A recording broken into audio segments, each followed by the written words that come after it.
احمق لوگ کہیں گے کہ مسلمان جس قبلے پر پہلے سے چلے آتے تھے اب اس سے کیوں منہ پھیر بیٹھے؟ تم کہہ دو کہ مشرق اور مغرب سب اللہ ہی کا ہے،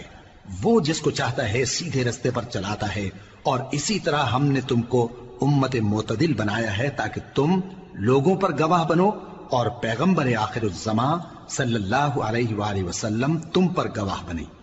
اور جس قبلے پر تم پہلے تھے اس کو ہم نے اس لیے مقرر کیا تھا کہ معلوم کریں کہ کون ہمارے پیغمبر کا تابع رہتا ہے اور کون الٹے پاؤں پھر جاتا ہے۔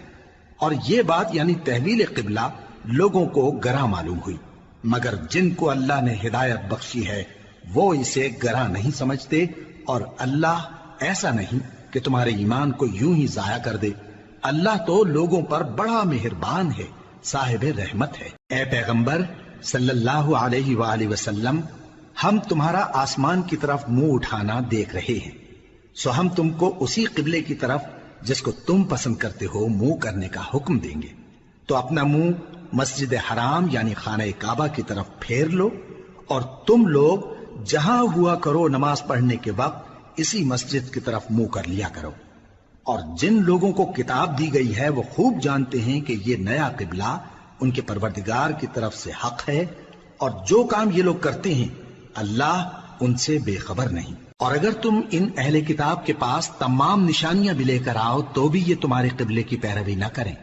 اور تم بھی ان کے قبلے کی پیروی کرنے والے نہیں ہو، اور ان میں سے بھی بعض کے قبلے کے پیرو نہیں۔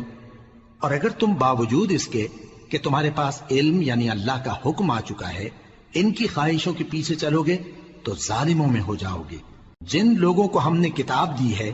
وہ ان پیغمبر آخر الزمان صلی اللہ علیہ وآلہ وسلم کو اس طرح پہچانتے ہیں جس طرح اپنے بیٹوں کو پہچانا کرتے ہیں، مگر ایک فریق ان میں سے سچی بات کو جان بوجھ کر چھپا رہا ہے۔ اے پیغمبر صلی اللہ علیہ وآلہ وسلم، یہ نیا قبلہ تمہارے پروردگار کی طرف سے حق ہے، تو تم ہرگز شک کرنے والوں میں نہ ہونا، اور ہر ایک شخص کے لیے ایک سمت مقرر ہے جدھر وہ عبادت کے وقت منہ کیا کرتا ہے، تو تم نیکیوں میں سبقت حاصل کرو۔ تم جہاں ہوگے اللہ تم سب کو جمع کرے گا، بے شک اللہ ہر چیز پر قادر ہے۔ اور تم جہاں سے نکلو نماز میں اپنا منہ مسجد حرام کی طرف کر لیا کرو، بے شبہ یہ تمہارے پروردگار کی طرف سے حق ہے، اور تم لوگ جو کچھ کرتے ہو اللہ اس سے بے خبر نہیں۔ اور تم جہاں سے نکلو مسجد حرام کی طرف منہ کر کے نماز پڑھا کرو، اور مسلمانوں تم جہاں ہوا کرو اسی مسجد کی طرف رخ کیا کرو۔ یہ تاکید اس لیے کی گئی ہے کہ لوگ تم کو کسی طرح کا الزام نہ دے سکیں، مگر ان میں سے جو ظالم ہیں وہ الزام دیں تو دیں، سو ان سے مت ڈرنا اور مجھی سے ڈرتے رہنا، اور یہ بھی مقصود ہے کہ میں تم کو اپنی تمام نعمتیں بخشوں، اور یہ بھی کہ تم راہ راست پر چلو۔ جس طرح من جملہ اور نعمتوں کے ہم نے تمہیں میں سے ایک رسول بھیجے ہیں جو تم کو ہماری آیتیں پڑھ پڑھ کر سناتے اور تمہیں پاک بناتے، اور کتاب یعنی قرآن اور دانائی سکھاتے ہیں، اور ایسی باتیں بتاتے ہیں جو تم پہلے نہیں جانتے تھے، سو تم مجھے یاد کیا کرو، میں تمہیں یاد کیا کروں گا، اور میرا احسان مانتے رہنا اور میری ناشکری نہ کرنا۔ اے ایمان والو، صبر اور نماز سے مدد لیا کرو، بے شک اللہ صبر کرنے والوں کے ساتھ ہے۔ اور جو لوگ اللہ کی راہ میں مارے جائیں ان کی نسبت یہ نہ کہنا کہ وہ مرے ہوئے ہیں، وہ مردہ نہیں بلکہ زندہ ہیں، لیکن تم کو شعور نہیں۔ اور ہم کسی قدر خوف اور بھوک اور مال اور جانوں اور میووں کے نقصان سے تمہاری آزمائش کریں گے، اور صبر کرنے والوں کو بشارت سنا دو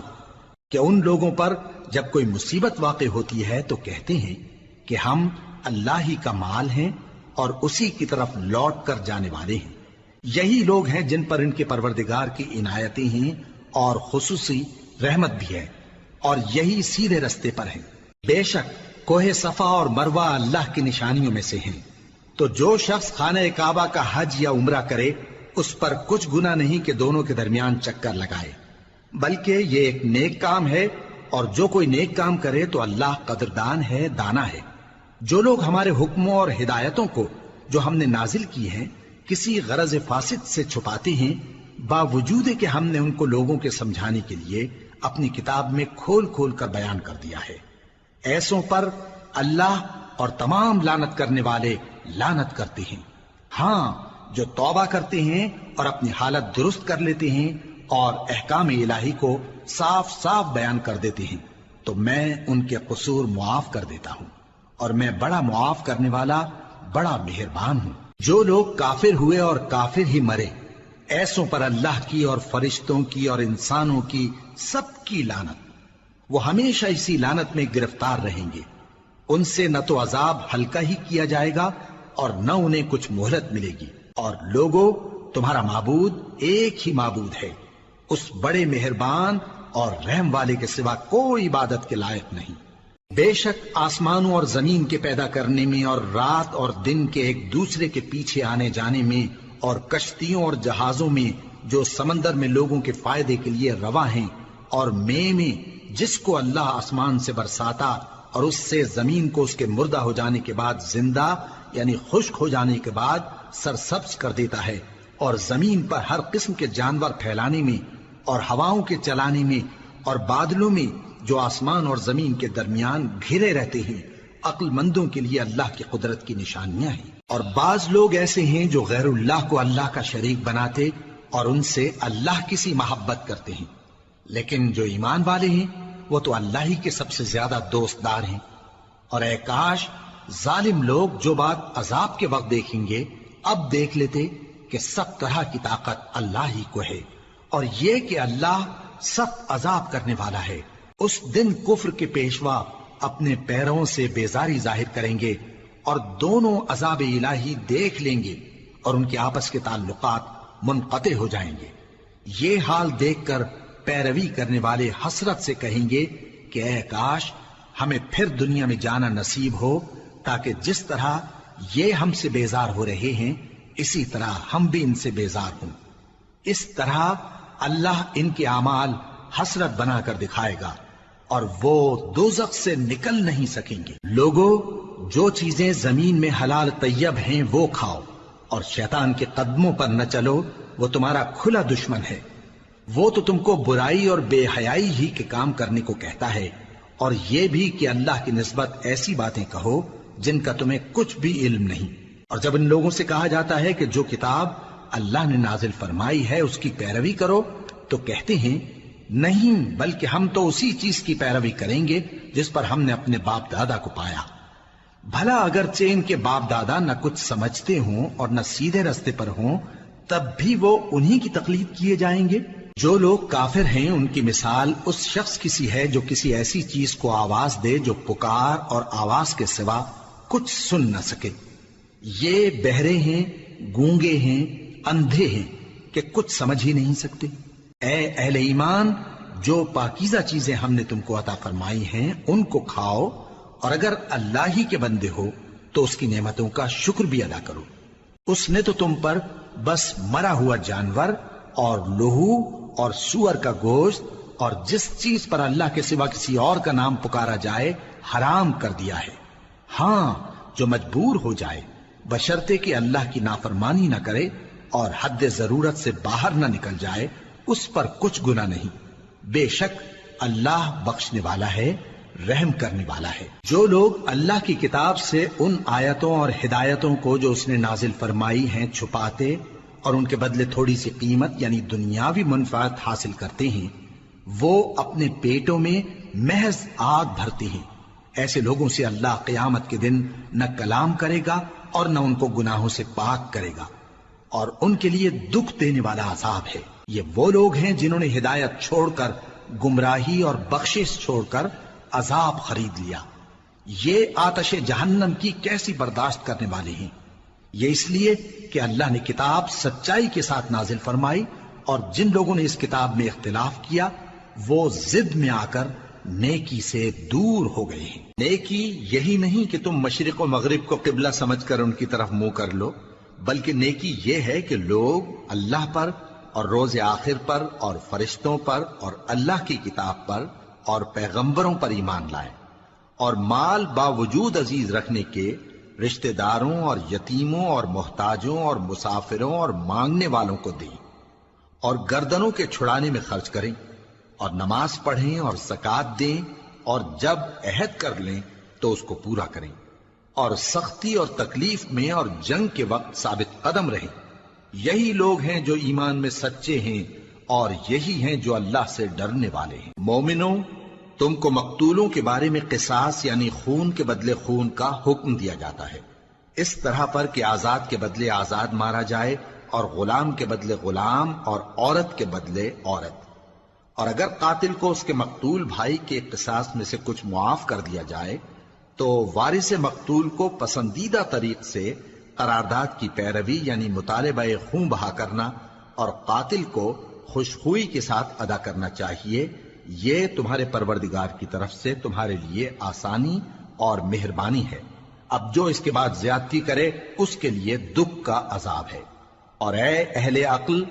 حکم قصاص میں تمہاری زندگانی ہے کہ تم قتل و خونریزی سے بچو۔ تم پر فرض کیا جاتا ہے کہ جب تم میں سے کسی کو موت کا وقت آ جائے تو اگر وہ کچھ مال چھوڑ جانے والا ہو تو ماں باپ اور رشتہ داروں کے لیے دستور کے مطابق وصیت کر جائے۔ اللہ سے ڈرنے والوں پر یہ ایک حق ہے۔ پھر جو شخص وصیت کو سننے کے بعد اس کو بدل ڈالے تو اس کے بدلنے کا گناہ انہی لوگوں پر ہے جو اس کو بدلیں، اور بے شک اللہ سنتا جانتا ہے۔ اب اگر کسی کو وصیت کرنے والے کی طرف سے کسی وارث کی طرفداری یا حق تلفی کا اندیشہ ہو تو اگر وہ وصیت کو بدل کر وارثوں میں صلح کرا دے تو اس پر کچھ گناہ نہیں، بے شک اللہ بخشنے والا ہے، رحم والا ہے۔ مومنوں، تم پر روزے فرض کیے گئے ہیں جس طرح تم سے پہلے لوگوں پر فرض کیے گئے تھے تاکہ تم پرہیزگار بنو۔ روزوں کے دن گنتی کے چند روز ہیں، تو جو شخص تم میں سے بیمار ہو یا سفر میں ہو تو دوسرے دنوں میں روزوں کا شمار پورا کر لے۔ اور جو لوگ روزہ رکھنے کی طاقت رکھیں لیکن رکھیں نہیں، وہ روزے کے بدلے محتاج کو کھانا کھلا دیں۔ اور جو کوئی اپنی مرضی سے زیادہ نیکی کرے تو اس کے حق میں زیادہ اچھا ہے، اور اگر سمجھو تو روزہ رکھنا ہی تمہارے حق میں بہتر ہے۔ روزوں کا مہینہ رمضان کا مہینہ ہے جس میں قرآن اول نازل ہوا، جو لوگوں کا رہنما ہے اور جس میں ہدایت کی کھلی نشانیاں ہیں، اور جو حق و باطل کو الگ الگ کرنے والا ہے۔ تو جو کوئی تم میں سے اس مہینے میں موجود ہو چاہیے کہ پورے مہینے کے روزے رکھے، اور جو بیمار ہو یا سفر میں ہو تو دوسرے دنوں میں روزے رکھ کر ان کا شمار پورا کر لے۔ اللہ تمہارے حق میں آسانی چاہتا ہے اور سختی نہیں چاہتا، اور یہ آسانی کا حکم اس لیے دیا گیا ہے کہ تم روزوں کا شمار پورا کر لو، اور اس احسان کے بدلے کہ اللہ نے تم کو ہدایت بخشی ہے تم اس کو بزرگی سے یاد کرو اور اس کا شکر کرو۔ اور اے پیغمبر، جب تم سے میرے بندے میرے بارے میں دریافت کریں تو انہیں معلوم ہو کہ میں تو تمہارے پاس ہی ہوں۔ جب کوئی پکارنے والا مجھے پکارتا ہے تو میں اس کی دعا قبول کرتا ہوں، تو ان کو چاہیے کہ میرے حکموں کو مانیں اور مجھ پر ایمان رکھیں تاکہ نیک رستہ پائیں۔ روزوں کی راتوں میں تمہارے لیے اپنی عورتوں کے پاس جانا جائز کر دیا گیا ہے، وہ تمہاری پوشاک ہیں اور تم ان کی پوشاک ہو۔ اللہ کو معلوم ہے کہ تم ان کے پاس جانے سے اپنے حق میں خیانت کرتے تھے، سو اس نے تم پر مہربانی کی اور تمہاری حرکات سے درگزر فرمائی، تو اب تم کو اختیار ہے کہ ان سے مباشرت کرو۔ اور اللہ نے جو چیز تمہارے لیے لکھ رکھی ہے یعنی اولاد، اس کو اللہ سے طلب کرو اور کھاؤ اور پیو، یہاں تک کہ صبح کی سفید دھاری رات کی سیاہ دھاری سے الگ نظر آنے لگے۔ پھر روزہ رکھ کر رات تک پورا کرو، اور جب تم مسجدوں میں اعتکاف بیٹھتے ہو تو ان سے مباشرت نہ کرو، یہ اللہ کی حدیں ہیں، ان کے پاس نہ جانا۔ اسی طرح اللہ اپنی آیتیں لوگوں کے سمجھانے کے لیے کھول کھول کر بیان فرماتا ہے تاکہ وہ پرہیزگار بنے۔ اور آپس میں ایک دوسرے کا مال ناحق نہ کھاؤ، اور نہ اس کو رشوتاً حاکموں کے پاس پہنچاؤ تاکہ لوگوں کے مال کا کچھ حصہ ناجائز طور پر کھا جاؤ، اور اسے تم جانتے بھی ہو۔ اے پیغمبر، لوگ تم سے نئے چاند کے بارے میں دریافت کرتے ہیں کہ گھٹتا بڑھتا کیوں ہے۔ کہہ دو کہ وہ لوگوں کے کاموں کی میعادیں اور حج کے وقت معلوم ہونے کا ذریعہ ہے، اور نیکی اس بات میں نہیں کہ احرام کی حالت میں گھروں میں ان کے پچھواڑے کی طرف سے آؤ، بلکہ نیکوکار وہ ہے جو پرہیزگار ہو، اور گھروں میں ان کے دروازوں سے آیا کرو، اور اللہ سے ڈرتے رہو تاکہ کامیاب ہو جاؤ۔ اور جو لوگ تم سے لڑتے ہیں تم بھی اللہ کی راہ میں ان سے لڑو، مگر زیادتی نہ کرنا، کہ اللہ زیادتی کرنے والوں کو دوست نہیں رکھتا، اور ان کو جہاں پاؤ قتل کر دو، اور جہاں سے انہوں نے تم کو نکالا ہے یعنی مکے سے، وہاں سے تم بھی ان کو نکال دو۔ اور دین سے گمراہ کرنے کا فساد قتل و خونریزی سے کہیں بڑھ کر ہے، اور جب تک وہ تم سے مسجد حرام یعنی خانہ کعبہ کے پاس نہ لڑیں تم بھی وہاں ان سے نہ لڑنا۔ ہاں اگر وہ تم سے لڑیں تو تم ان کو قتل کر ڈالو، کافروں کی یہی سزا ہے۔ پھر اگر وہ باز آ جائیں تو اللہ بخشنے والا ہے، رحم کرنے والا ہے۔ اور ان سے اس وقت تک لڑتے رہنا کہ فساد نابود ہو جائے اور ملک میں اللہ ہی کا دین غالب ہو جائے۔ پھر اگر وہ فساد سے باز آ جائیں تو ظالموں کے سوا کسی پر زیادتی نہیں کرنی چاہیے۔ ادب کا مہینہ ادب کے مہینے کے مقابل ہے، اور ادب کی چیزیں ایک دوسرے کا بدلہ ہیں۔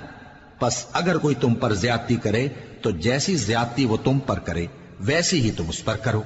اور اللہ سے ڈرتے رہو اور جان رکھو کہ اللہ ڈرنے والوں کے ساتھ ہے۔ اور اللہ کی راہ میں مال خرچ کرو اور اپنے آپ کو ہلاکت میں نہ ڈالو، اور نیکی کرو، بے شک اللہ نیکی کرنے والوں کو دوست رکھتا ہے۔ اور اللہ کی خوشنودی کے لیے حج اور عمرے کو پورا کرو، اور اگر راستے میں روک لیے جاؤ تو جیسی قربانی میسر ہو کر دو،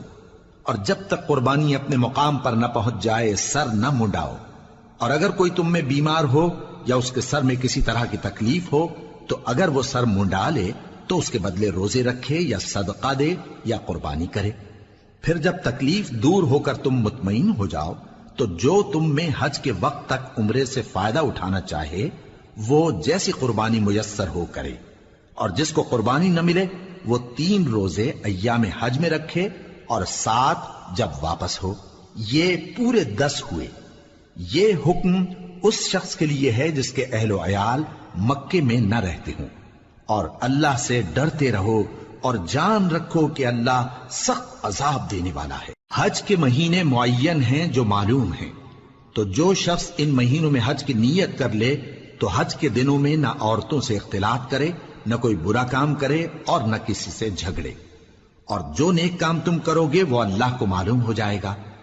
اور زاد راہ یعنی رستے کا خرچ ساتھ لے جاؤ، کیونکہ بہترین زاد راہ پرہیزگاری ہے۔ اور اے اہل عقل مجھی سے ڈرتے رہو، اس کا تمہیں کچھ گناہ نہیں کہ حج کے دنوں میں بذریعہ تجارت اپنے پروردگار سے روزی طلب کرو۔ اور جب عرفات سے واپس ہونے لگو تو مشعر حرام یعنی مزدلفہ میں اللہ کا ذکر کرو، اور اس طرح ذکر کرو جس طرح اس نے تم کو سکھایا، اور اس سے پیشتر تم لوگ ان طریقوں سے محض ناواقف تھے۔ پھر جہاں سے اور لوگ واپس ہوں وہیں سے تم بھی واپس ہو، اور اللہ سے بخشش مانگو، بے شک اللہ بخشنے والا ہے، رحمت کرنے والا ہے۔ پھر جب حج کے تمام ارکان پورے کر چکو تو مینا میں اللہ کو یاد کرو جس طرح اپنے باپ دادا کو یاد کیا کرتے تھے، بلکہ اس سے بھی زیادہ۔ اور بعض لوگ ایسے ہیں جو اللہ سے التجا کرتے ہیں کہ اے پروردگار ہم کو جو دینا ہے دنیا ہی میں دے دے، اور ایسے لوگوں کا آخرت میں کچھ حصہ نہیں۔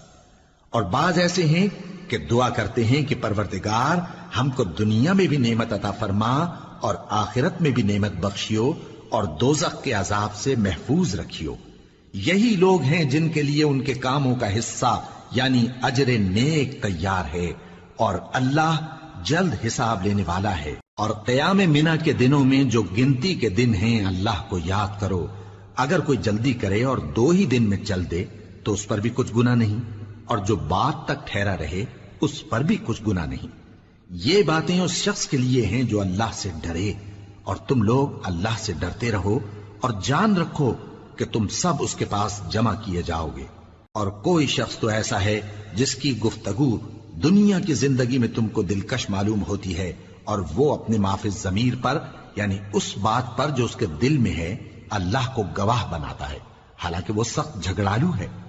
اور جب پیٹ پھیر کر چلا جاتا ہے تو زمین میں دوڑتا پھرتا ہے تاکہ اس میں فتنہ انگیزی کرے اور کھیتی کو برباد اور انسانوں اور حیوانوں کی نسل کو نابود کر دے، اور اللہ فتنہ انگیزی کو پسند نہیں کرتا۔ اور جب اس سے کہا جاتا ہے کہ اللہ سے خوف کر تو غرور اس کو گناہ میں پھنسا دیتا ہے، سو اس کو جہنم کافی ہے اور وہ بہت برا ٹھکانہ ہے۔ اور کوئی شخص ایسا ہے کہ اللہ کی خوشنودی حاصل کرنے کے لیے اپنی جان بیچ ڈالتا ہے، اور اللہ بندوں پر بہت مہربان ہے۔ مومنو، اسلام میں پورے پورے داخل ہو جاؤ اور شیطان کے پیچھے نہ چلو، وہ تو تمہارا کھلا دشمن ہے۔ پھر اگر تم احکام روشن پہنچ جانے کے بعد لڑکھڑا جاؤ تو جان رکھو کہ اللہ غالب ہے، حکمت والا ہے۔ کیا یہ لوگ اسی بات کے منتظر ہیں کہ ان پر اللہ کا عذاب بادل کے سائبانوں میں نازل ہو اور فرشتے بھی اتر آئیں اور کام تمام کر دیا جائے؟ اور سب کاموں کا رجوع اللہ ہی کی طرف ہے۔ اے پیغمبر، بنی اسرائیل سے پوچھو کہ ہم نے ان کو کتنی کھلی نشانیاں دیں، اور جو شخص اللہ کی نعمت کو اپنے پاس آنے کے بعد بدل دے تو اللہ سخت عذاب کرنے والا ہے۔ اور جو کافر ہیں ان کے لیے دنیا کی زندگی خوشنما کر دی گئی ہے، اور وہ مومنوں سے تمسخر کرتی ہیں، لیکن جو پرہیزگار ہیں وہ قیامت کے دن ان سے اوپر ہوں گے۔ اور اللہ جس کو چاہتا ہے بے حساب رزق دیتا ہے۔ پہلے تو سب لوگوں کا ایک ہی مذہب تھا، لیکن وہ آپس میں اختلاف کرنے لگے تو اللہ نے ان کی طرف بشارت دینے والے اور ڈر سنانے والے پیغمبر بھیجے، اور ان پر سچائی کے ساتھ کتابیں نازل کی، تاکہ جن امور میں لوگ اختلاف کرتے تھے ان کا ان میں فیصلہ کر دے۔ اور اس میں اختلاف بھی انہی لوگوں نے کیا جن کو کتاب دی گئی تھی، باوجود کہ ان کے پاس کھلے ہوئے احکام آ چکے تھے، اور یہ اختلاف انہوں نے صرف آپس کی ضد سے کیا۔ تو جس امر حق میں وہ اختلاف کرتے تھے اللہ نے اپنی مہربانی سے مومنوں کو اس کی راہ دکھا دی، اور اللہ جس کو چاہتا ہے سیدھا رستہ دکھا دیتا ہے۔ کیا تم یہ خیال کرتے ہو کہ یوں ہی بہشت میں داخل ہو جاؤ گے، اور ابھی تم کو پہلے لوگوں کی سی مشکلیں تو پیش آئی ہی نہیں؟ ان کو بڑی بڑی سختیاں اور تکلیفیں پہنچیں، اور وہ صعوبتوں میں ہلا ہلا دیے گئے، یہاں تک کہ پیغمبر اور مومن لوگ جو ان کے ساتھ تھے سب پکار اٹھے کہ کب اللہ کی مدد آئے گی۔ دیکھو اللہ کی مدد ان قریب آیا چاہتی ہے۔ اے نبی، لوگ تم سے پوچھتے ہیں کہ اللہ کی راہ میں کس طرح کا مال خرچ کریں۔ کہہ دو کہ جو چاہو خرچ کرو، لیکن جو مال خرچ کرنا چاہو وہ درجہ بدرجہ اہل استحقاق یعنی ماں باپ کو اور قریب کے رشتہ داروں کو اور یتیموں کو اور محتاجوں کو اور مسافروں کو سب کو دو، اور جو بھلائی تم کرو گے اللہ اس کو جانتا ہے۔ مسلمانوں، تم پر اللہ کے رستے میں لڑنا فرض کر دیا گیا ہے، اور وہ تمہیں ناگوار تو ہوگا، مگر عجب نہیں کہ ایک چیز تم کو بری لگے اور وہ تمہارے حق میں بھلی ہو، اور عجب نہیں کہ ایک چیز تم کو بھلی لگے اور وہ تمہارے لیے مضر ہو، اور ان باتوں کو اللہ ہی بہتر جانتا ہے اور تم نہیں جانتے۔ اے پیغمبر، لوگ تم سے عزت والے مہینوں میں لڑائی کرنے کے بارے میں دریافت کرتے ہیں، کہہ دو کہ ان میں لڑنا بڑا گناہ ہے، اور اللہ کی راہ سے روکنا اور اس سے کفر کرنا اور مسجد حرام یعنی خانہ کعبہ میں جانے سے بند کرنا اور اہل مسجد کو اس میں سے نکال دینا جو یہ کفار کرتے ہیں، اللہ کے نزدیک اس سے بھی زیادہ گناہ ہے، اور فتنہ انگیزی خونریزی سے بھی بڑھ کر ہے۔ اور یہ لوگ ہمیشہ تم سے لڑتے رہیں گے، یہاں تک کہ اگر مقدور رکھیں تو تم کو تمہارے دین سے پھیر دیں، اور جو کوئی تم میں سے اپنے دین سے پھر کر کافر ہو جائے گا اور کافر ہی مرے گا تو ایسے لوگوں کے اعمال دنیا اور آخرت دونوں میں برباد ہو جائیں گے، اور یہی لوگ دوزخ میں جانے والے ہیں جس میں ہمیشہ رہیں گے۔ جو لوگ ایمان لائے اور اللہ کے لیے وطن چھوڑ گئے اور کفار سے جنگ کرتے رہے وہی اللہ کی رحمت کے امیدوار ہیں، اور اللہ بخشنے والا ہے، رحمت کرنے والا ہے۔ اے پیغمبر، لوگ تم سے شراب اور جوئے کا حکم دریافت کرتے ہیں، کہہ دو کہ ان میں گناہ بڑے ہیں اور لوگوں کے لیے کچھ فائدے بھی ہیں، مگر ان کے گناہ فائدوں سے کہیں زیادہ ہیں۔ اور یہ بھی تم سے پوچھتے ہیں کہ اللہ کی راہ میں کون سا مال خرچ کریں، کہہ دو کہ جو ضرورت سے زیادہ ہو۔ اس طرح اللہ تمہارے لیے اپنے احکام کھول کھول کر بیان فرماتا ہے تاکہ تم سوچو، یعنی دنیا اور آخرت کی باتوں میں غور کرو۔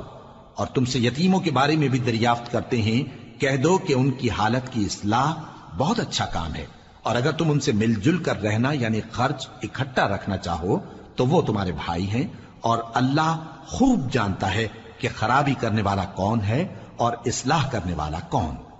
اور اگر اللہ چاہتا تو تم کو تکلیف میں ڈال دیتا، بے شک اللہ غالب ہے، حکمت والا ہے۔ اور مومنوں مشرک عورتوں سے جب تک وہ ایمان نہ لائیں نکاح نہ کرنا، کیونکہ مشرک عورت خواہ تم کو کیسی ہی بھلی لگے اس سے مومن لونڈی بہتر ہے۔ اور اسی طرح مشرک مرد جب تک ایمان نہ لائیں مومن عورتوں کو ان کی زوجیت میں نہ دینا، کیونکہ مشرک مرد سے خواہ وہ تم کو کیسا ہی بھلا لگے مومن غلام بہتر ہے۔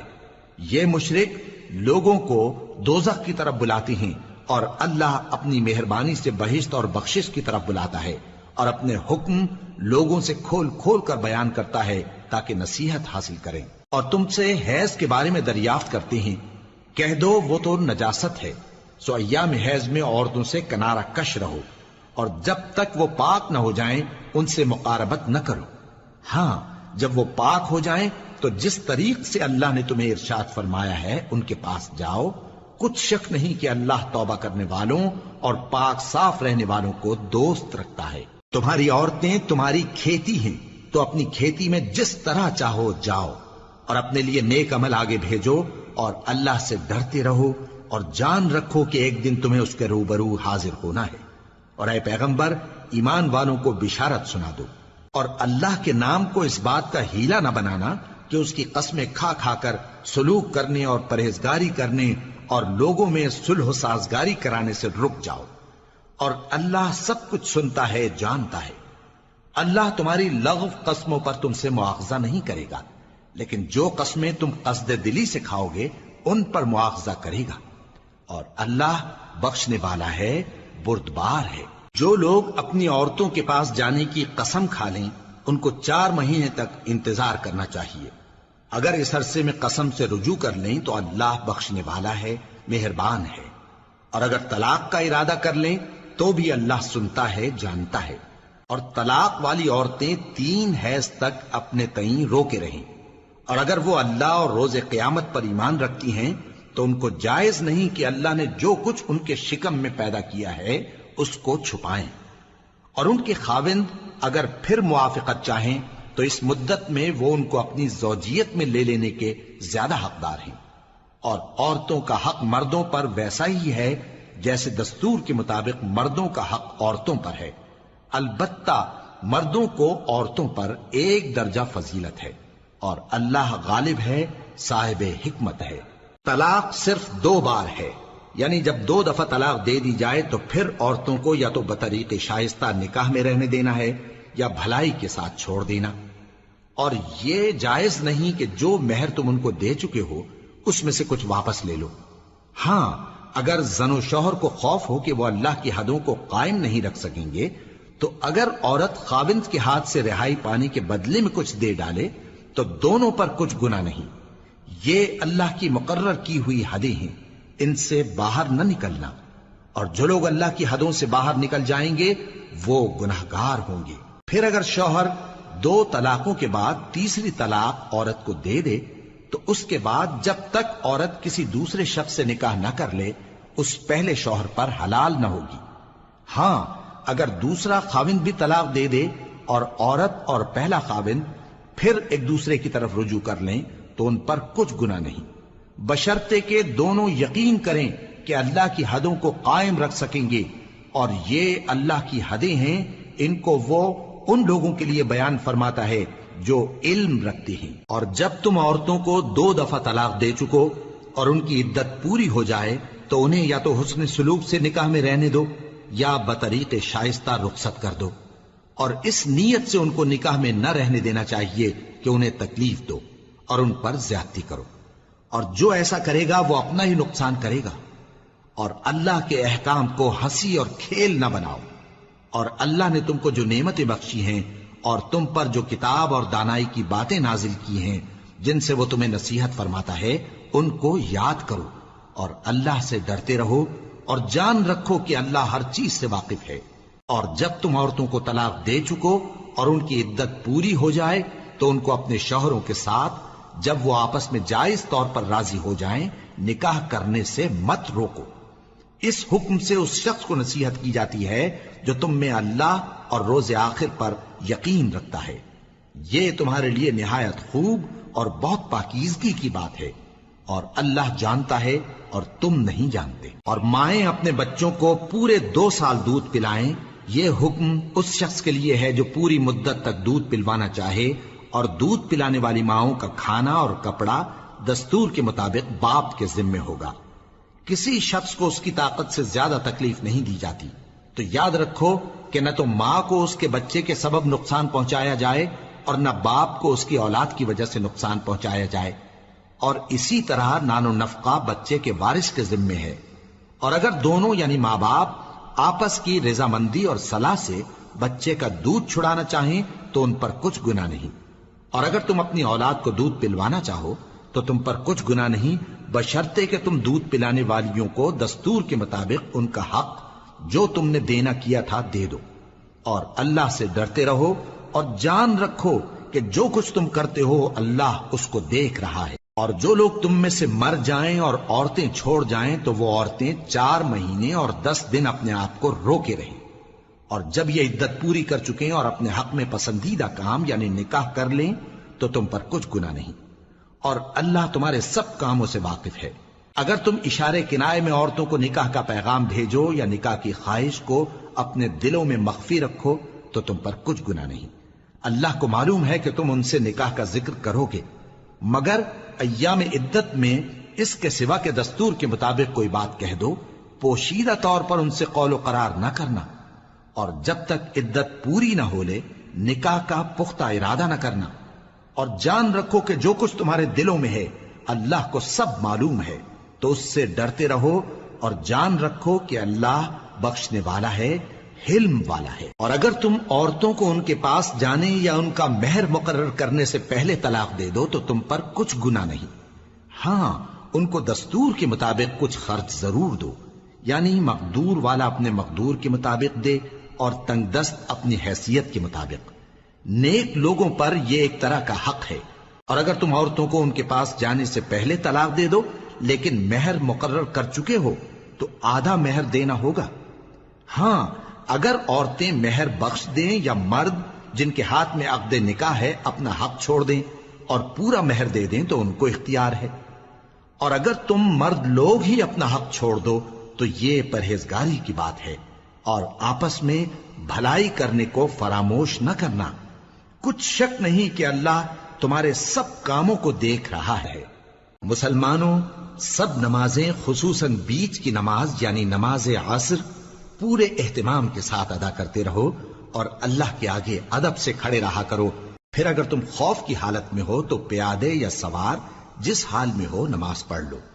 پھر جب امن و اطمینان ہو جائے تو جس طریق سے اللہ نے تم کو سکھایا ہے جو تم پہلے نہیں جانتے تھے اللہ کو یاد کرو۔ اور جو لوگ تم میں سے مر جائیں اور عورتیں چھوڑ جائیں وہ اپنی عورتوں کے حق میں وصیت کر جائیں کہ ان کو 1 سال تک خرچ دیا جائے اور گھر سے نہ نکالی جائیں۔ ہاں اگر وہ خود گھر سے چلی جائیں اور اپنے حق میں پسندیدہ کام یعنی نکاح کر لیں تو تم پر کچھ گناہ نہیں، اور اللہ زبردست ہے، حکمت والا ہے۔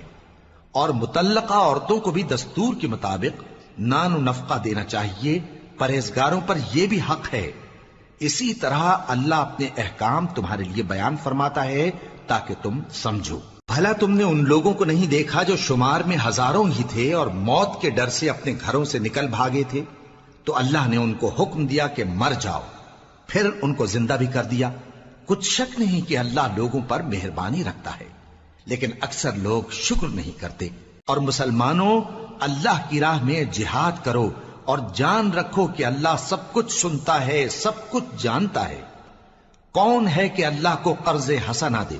کہ وہ اس کے بدلے اس کو کئی گنا زیادہ دے گا، اور اللہ ہی روزی کو تنگ کرتا اور وہی اسے کشادہ کرتا ہے، اور تم اسی کی طرف لوٹ کر جاؤ گے۔ بھلا تم نے بنی اسرائیل کی ایک جماعت کو نہیں دیکھا جس نے موسیٰ کے بعد اپنے پیغمبر سے کہا کہ آپ ہمارے لیے ایک بادشاہ مقرر کر دیں تاکہ ہم اللہ کی راہ میں جہاد کریں؟ پیغمبر نے کہا کہ اگر تم کو جہاد کا حکم دیا جائے تو ایسا تو نہیں کہ لڑنے سے پہلو تہی کرو۔ وہ کہنے لگے کہ ہم اللہ کی راہ میں کیوں نہ لڑیں گے جبکہ ہم وطن سے خارج اور بال بچوں سے جدا کر دیے گئے۔ پھر جب ان کو جہاد کا حکم دیا گیا تو چند اشخاص کے سوا سب پھر گئے، اور اللہ ظالموں سے خوب واقف ہے۔ اور پیغمبر نے ان سے یہ بھی کہا کہ اللہ نے تم پر طالوت کو بادشاہ مقرر فرمایا ہے وہ بولے کہ اسے ہم پر بادشاہی کا حق کیوں کر ہو سکتا ہے؟ اس سے بڑھ کر بادشاہی کے مستحق تو ہم ہیں، اور اس کے پاس تو بہت سی دولت بھی نہیں۔ پیغمبر نے کہا کہ اللہ نے اس کو تم پر فضیلت دی ہے اور بادشاہی کے لیے منتخب فرمایا ہے۔ اس نے اسے علم بھی بہت سا بخشا ہے اور تن و توش بھی بڑا عطا کیا ہے، اور اللہ کو اختیار ہے جسے چاہے بادشاہی بخشے، وہ بڑا کشائش والا ہے، دانا ہے۔ اور پیغمبر نے ان سے کہا کہ ان کی یعنی طالوت کی بادشاہی کی نشانی یہ ہے کہ تمہارے پاس وہ صندوق آئے گا جس کو فرشتے اٹھائے ہوئے ہوں گے، اس میں تمہارے پروردگار کی طرف سے تسلی بخشنے والی چیز ہوگی اور کچھ اور چیزیں بھی ہوں گی جو موسیٰ اور ہارون چھوڑ گئے تھے۔ اگر تم ایمان رکھتے ہو تو یہ تمہارے لیے ایک بڑی نشانی ہے۔ غرض جب طالوت فوجیں لے کر روانہ ہوا تو اس نے ان سے کہا کہ اللہ ایک نہر سے تمہاری آزمائش کرنے والا ہے، جو شخص اس میں سے پانی پی لے گا اس کی نسبت تصور کیا جائے گا کہ وہ میرا نہیں، اور جو نہ پیے گا وہ سمجھا جائے گا کہ میرا ہے۔ ہاں اگر کوئی ہاتھ سے چلو بھر پانی لے لے تو خیر۔ جب وہ لوگ نہر پر پہنچے تو چند آدمیوں کے سوا سب نے پانی پی لیا۔ پھر جب طالوت اور مومن لوگ جو اس کے ساتھ تھے نہر کے پار ہو گئے تو کہنے لگے کہ آج ہم میں جالوت اور اس کے لشکر سے مقابلہ کرنے کی طاقت نہیں۔ جو لوگ یقین رکھتے تھے کہ ان کو اللہ کے روبرو حاضر ہونا ہے، وہ کہنے لگے کہ بسا اوقات تھوڑی سی جماعت نے اللہ کے حکم سے بڑی جماعت پر فتح حاصل کی ہے، اور اللہ ثابت قدم رہنے والوں کے ساتھ ہے۔ اور جب وہ لوگ جالوت اور اس کے لشکر کے مقابل میں آئے تو اللہ سے دعا کی کہ اے پروردگار، ہم پر صبر کے دہانے کھول دے اور ہمیں لڑائی میں ثابت قدم رکھ اور لشکر کفار پر فتح یاب کر۔ تو طالوت کی فوج نے اللہ کے حکم سے ان کو شکست دے دی، اور داؤد نے جالوت کو قتل کر ڈالا، اور اللہ نے ان کو بادشاہی اور دانائی بخشی اور جو کچھ چاہا سکھایا۔ اور اگر اللہ لوگوں کو ایک دوسرے پر چڑھائی اور حملہ کرنے سے نہ ہٹاتا رہتا تو کرۂ ارض تباہ ہو جاتا، لیکن اللہ اہل عالم پر بڑا مہربان ہے۔ یہ اللہ کی آیتیں ہیں جو ہم تم کو سچائی کے ساتھ پڑھ کر سناتے ہیں، اور اے محمد صلی اللہ علیہ وآلہ وسلم تم بلا شبہ پیغمبروں میں سے ہو۔